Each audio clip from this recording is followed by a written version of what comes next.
All right, good day, everybody.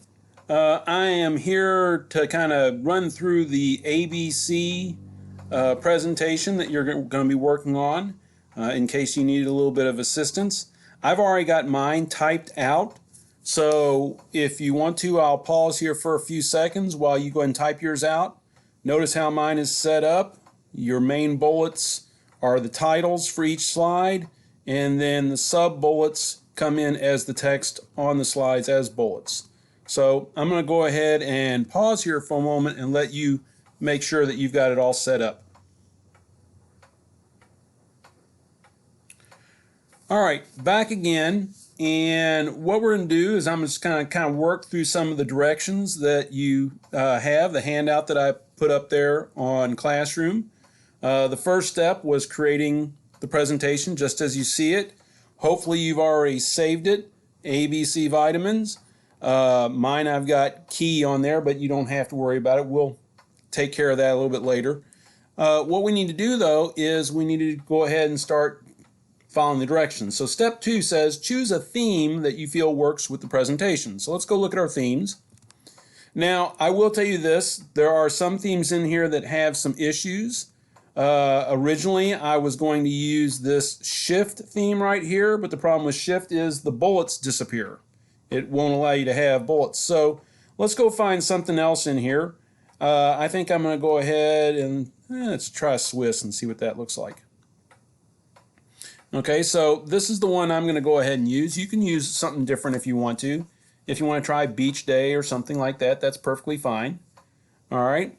And that takes care of step number 2. Step 3 says to apply bullets to the text and set at correct levels. Now I've already got mine applied on there, but I'm going to go ahead and select my text here. All right. And you may need to close your themes to see everything. So I'm going to choose a different type of bullet than what they have right here. Let me go down here and do something like this. Okay, so that changed my bullets. So now I've got stars on my first level. I'm going to go through and do the same thing on my other bullets, select them, and use the same style for those also.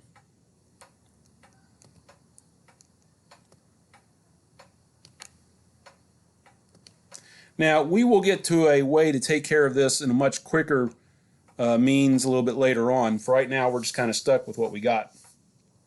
All right, so step number 4 says change the layout of slides 3 and 4 to 2 columns and move half the text to the second column.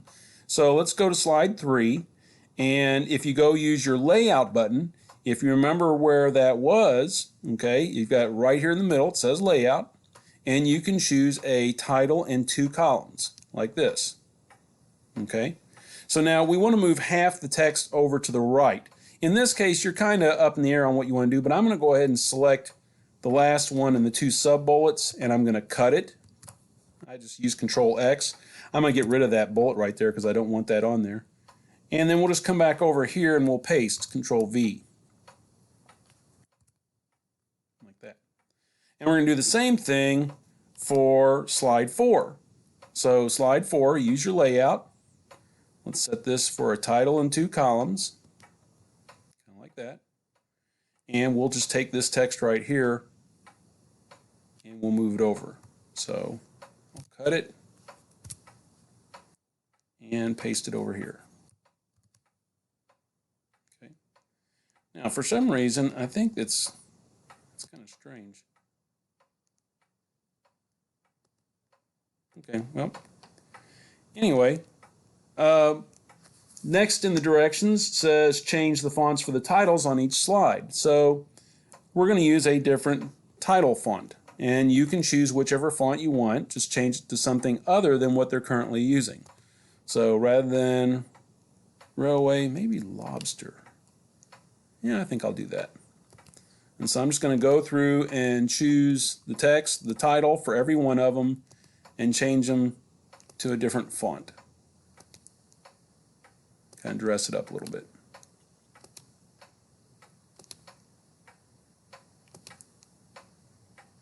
And again, we'll get into a way to do this in a much faster means when we get down the road a little bit. Okay, so 6 says left align the slide titles, which they're already left aligned in my style. If your style has them centered, you'll need to take care of that. I think the only one I got to change is this first one right here. I'm going to change this to left alignment. It looks like it's already left aligned for me, so no problem. All right, so step 7 says insert pictures into the presentation that are relevant to the slides. Okay, part A, insert pictures on slides 2, 3, and 4. Part B, position images so as to help balance the content on each slide. And C, apply either a border or a drop shadow to each image. So let's go to step 2 first. And we have vitamin A, and it's found in oranges, dark green leafy vegetables, things like that. So I'm going to go ahead and I'm going to choose, well, actually, let's see what we get for an image if we just go in and tell it to look for vitamin A. You never know, it might find something really good. Vitamin A. Well, we're getting all kinds of molecular stuff. Ah, here we go. Kind of like pictures of fruit and vegetables and things. So I'll go ahead and insert that. All right, so that picture is way too large, but I'm going to go ahead and shrink it down some. And I'm going to move it over here to the right because this is kind of what, when we're balancing pictures or balancing the slides, we don't want a whole bunch of blank space everywhere. So if I kind of bring this up here and center it like that, now I'm kind of getting a nice even spread. Now I'm going to pull this over because see how this is going to get in the way every time I try to go select my picture. I'm just going to resize that right there. And so now I've got that going on. So let's go grab the next one. All right. And I'm going to put a picture down here at the bottom. I'm going to do the same thing I did just a moment ago. This time I'm going to go ahead and do vitamin B. That's a nice looking one right there. So let's insert that one. All right. Now, here we have the option of putting it all the way over on the left-hand side to balance everything. And honestly, I think this actually works out really well. I like where that's positioned. So I'm just going to leave that right there. And now we'll go to the next one here, and let's add vitamin C.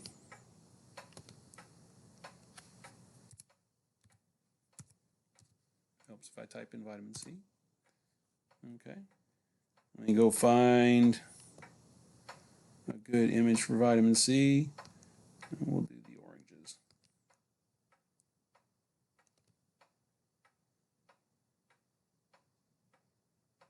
Like that.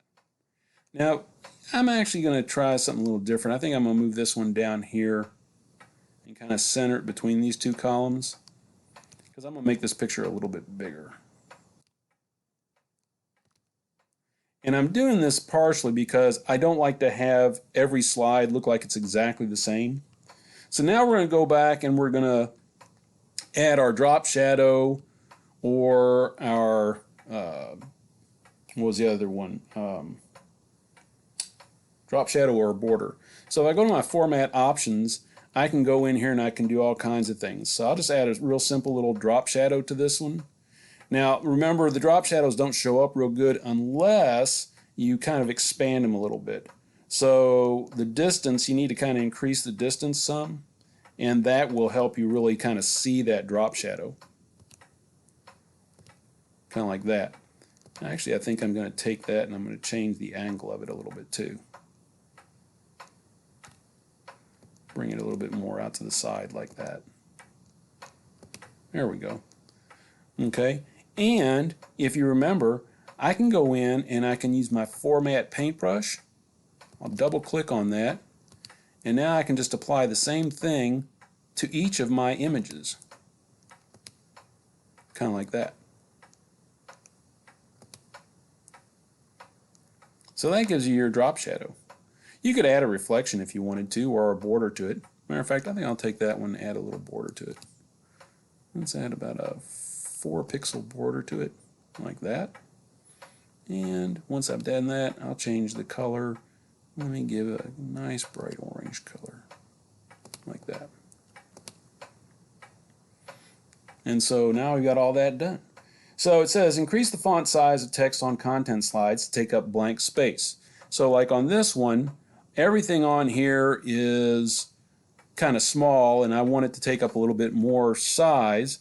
I don't think that this is going to work. Nope, it just kind of indents it. I was seeing if our keyboard shortcuts from Office would work, but it won't. So I'm going to have to just increase the font size a little bit. So let's see what happens if I go to 18. No, that actually makes it smaller. 24, a little better. Looks like we're going to have to go to 30. There we go. And so that takes up a lot more of that blank space on our slide. We'll go over here and do the same thing here. Okay, so I'm going to grab all my text here. I'm going to bump this up. See what happens if I go to 24. That looks a little bit better. And we'll do the same thing on this one. Take this one up to 24 point. If nothing else, it is definitely going to make it a whole lot easier to read. Now on this one, we have a little bit different case because our picture's down here at the bottom. I don't know that we're going to really need to bump anything up, although it's kind of driving me a little bit nuts that the text isn't lined up. So I'm going to kind of pull that up there and get that lined up. So we'll just kind of leave that alone. All right, so the last thing we need to do is go ahead and apply a slide transition. So let's go to our transitions. And you can go ahead and pick out whichever slide transition you'd like. Maybe I'll choose Cube here. And I'm going to apply it to all of my slides. And then I'll hit play. And so I can kind of see what that's going to look like. And so that's what you're going to get when you apply that transition. So now step 10 tells you to go ahead and change the name. So just go on up here and put in your name. Okay. And when you're done typing in your name, the next thing it says is move it to your digital literacy folder. So after you hit enter, this little button will pop up, the move button. Go ahead and click on that and make sure that you move it into your digital literacy folder. I've got a few more folders going on here than you all do. All right. And that should take care of it for today. Make sure that you upload a copy of this at Classroom. And I hope you enjoy the rest of your day.